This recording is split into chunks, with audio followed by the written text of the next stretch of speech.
If you are using the same pair of scissors to cut paper, use it in the kitchen, open your Amazon boxes, we gotta talk. Having the right scissors for the job is going to make a huge difference for your sanity and your wrists. So today I want to talk about the 4 pairs of scissors that I think everyone should own, especially if you're a crafter. So I'm going to give you a caveat on each one of these if I think maybe you could not own it if you didn't want to. Hi, I am Heather Ann. I am behind the channel, Heather Ann in Progress. And so I'm going to be sharing here ways that I'm in progress, but also ways to help you if you're in progress. For example, today, what to do about scissors. So, kicking right off, everyone needs a good old-fashioned all-purpose pair of scissors. You can use this to cut the tape on your mail. You can use this to cut paper. You can use this quite a bit for your basic DIY projects, your basic crafting. Stainless steel handles or stainless steel blades are good. This one is not a name brand. It is stainless steel. You want to make sure that it fits your hands well. Obviously, if you're left-handed, you're going to want a different scissors than if you're right-handed. Don't buy the cheapest ones because those do go dull really quickly. But you're going to want, everybody is going to need at least a good old basic all-purpose pair of scissors. Now, if you're a crafter at all, you're going to want a nice pair of fabric scissors. Fabric scissors, notice one of the things that are unique about them is that they are offset so that they're going to lay flat, because then if you have your fabric out on your table and you're cutting, you're not going to be pulling your fabric up as you're cutting and then cutting crooked. Now, you've seen the memes, you've seen the reels.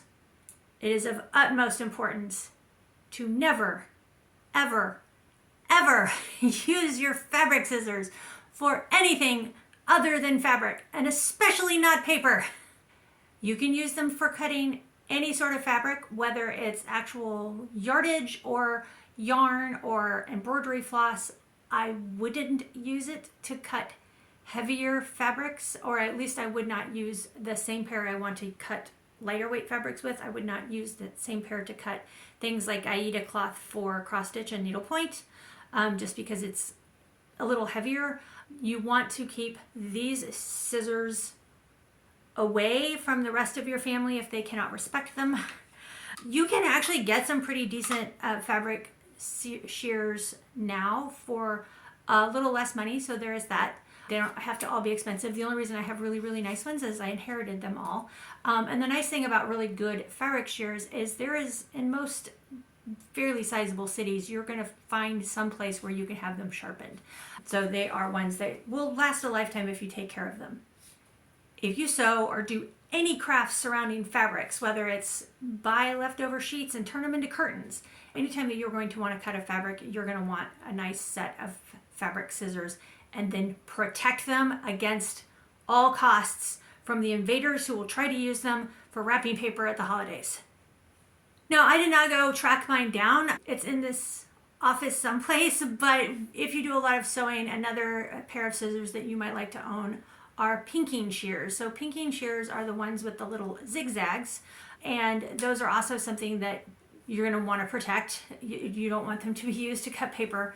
We could talk about specialty scissors for paper later, but those are one of those other ones you want to keep with the fabric shears so that nobody uses them who is not supposed to use them. But honestly, if you don't do a lot of sewing, I don't do a lot of sewing, I don't use them very often. I could probably get by without them. The third pair of scissors, and this is another one if you're crafters, are detail scissors. So these are great for if you do embroidery, or if you, even some of the quilting where you have to get in like a little bitty tight cutting. If you're going to use them for fabric, you would want a detail scissors for fabric and then another detail scissors for the other detail things that you need to use it for. But this is another set of scissors for crafters that is very useful. So they usually obviously have a very short blade and usually a very tippy little end on them so that you can get into those really detailed little areas. Now this next one's another one of those bonus scissors. Looks very similar to those detail scissors, but notice these are actually cool, school children scissors with the blunt ends. I am a knitter and a crocheter. I need a pair of scissors in pretty much every one of my craft bags that has a knit or crochet project in it. And those are often soft-sided bags, and I cram them in my backpack and I take them everywhere with me.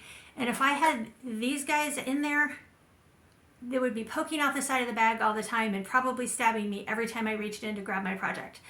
So when it's back to school time, stock up on just these simple little school scissors with the blunt ends. If you do a lot of projects that you leave the house with, that you just need something that will cut through a strand of yarn out and about, because these are great for that purpose. I have flown with my little scissors like this in my knitting bag. I've never had any issues with them with TSA.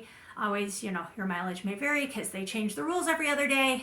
But these are great little bonus scissors to have if you do yarn crafts at all, because they are great to throw in every single one of your project bags.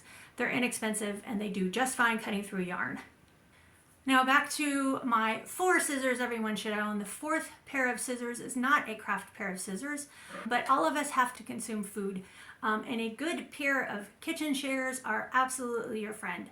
The thing with kitchen shears, and why you want to use kitchen shears when you are doing things in the kitchen, especially if you are using them with any sort of raw meat or any meat for that matter, is because kitchen shears come apart so that they can be thoroughly cleaned in between uses. And they can go in the dishwasher. I have had this pair of scissors, I don't know, 20 years probably. They have been through my dishwasher a million times, and they can still cut through a plastic bag. They can still cut through chicken joints if I'm cutting up a whole chicken. They are fantastic. They've got the little opener tabs on the top. They've got the little thing here if you need to open a bottle. These are just a great pair of kitchen shears, and very useful if you do any amount of cooking in your kitchen. So most people can get by with probably 2 pairs of scissors. Your all-purpose scissors and your kitchen shears. Your kitchen shears. Now, if you don't cook at home at all, and there are people who don't cook at home at all, you can get by with 1 really good all-purpose pair of scissors. If you're a crafter at all, you need to think about what is your primary craft. If your primary craft is paper crafts, then you're going to want to make sure you have a really high quality all-purpose scissors, which we already discussed, but also really good detail scissors.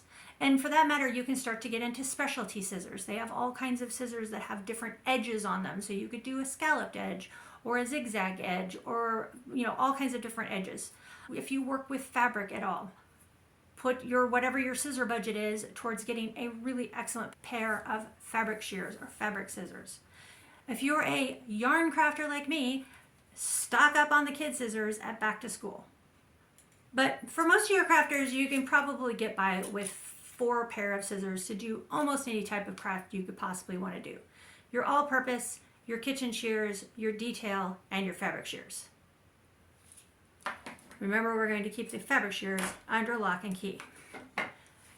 Now, in reality, do I own 4 pair of scissors? No. You saw how many I already had here. In fact, that very first pair of scissors, if you noticed, that didn't come back later, this is our cardboard scissors. That has been our cardboard scissors since my son was old enough to want to build things out of cardboard, and I didn't want him ruining my other scissors. I just picked out an inexpensive pair of scissors that I didn't care about. We wrote cardboard on the side of it, and this has still been our cardboard scissors 15 plus years long. If we're going to cut up a piece of cardboard and not use a box blade, like if we're doing something fancier and we're not using a box blade, we're going to use this pair of scissors. One of the ways that I have made sure I always know where a pair of scissors is, even though I not only have children, I have homeschool children who, back when they were in the height of homeschooling, were always into some project or another. The way that I made sure I always could find my own scissors is I own a lot of scissors. Every sort of space in our home where people spend any amount of time, I have a pair of scissors there. There's one in our game room. There's one in the center console of our sofa in the living room. There are many in my kitchen. There's one in the front hall where I deal with mail. There are many in my office. The kids both own their own, but inevitably one of them not the other, but I won't name names, loses it and comes and borrows one of them from the other spaces. So at least I know if I have like literally probably a dozen scissors in my house, when I need one, I can find one. But if you don't have children marauding your scissors, then you can really get by with from 1 to 4. So good tools make crafting easier. They make just life easier. And choosing the right scissors can be just one of those small things that makes your day easier.